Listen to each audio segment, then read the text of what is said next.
All right, we're almost there.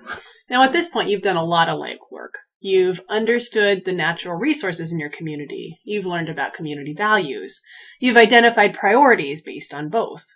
You've chosen strategies that work for the community and in cooperation with community members. And after all this work, the last phase we recommend doing is drafting a work plan to execute your strategy or strategies. In this section, I'll go through some of the key steps to drafting a work plan. Hopefully, this will help ensure that the actions you've identified are agreed upon and eventually get carried out. So by now, it might seem like you know what needs to be done, so why take another step? Why not just do it? But the benefit of a work plan is that it captures your work and it captures your reasoning and it assigns responsibility. So this work plan really helps to reinforce buy-in. It helps you to set realistic expectations about your timeline. It can help you delegate tasks and delegate responsibility. And it also shows community involvement, which can really help with grant applications if you're going that direction. The work plan doesn't need to be a beautiful, fancy document. What it should do is it's really just a simple document to document for you and for everybody else what you're planning to do, how, and why. This is evidence that you've gone through a robust process to get to this point, and that there are reasons that you're doing what you're proposing to do.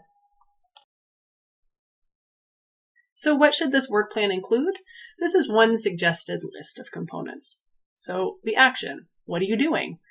This is what you decided based on your prioritization and tool selection. Give some action rationale. Why are you doing it? This can help keep people on the same page, especially if there's turnover. Assign an action leader. Also assign a point person and identify helpers.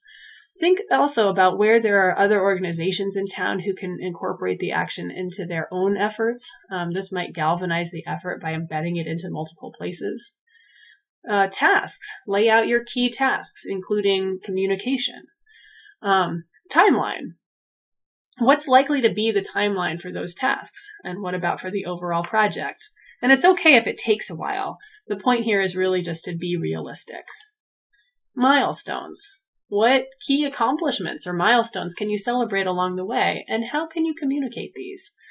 These are also points at which you can evaluate how the project is going and adjust if you need to. Resources. This includes money, but also other resources, people who can help to communicate or advise or drum up interest, and people who are good at getting things across the finish line. Now, in all of this, make note of partners, and don't forget about efforts in neighboring town as well.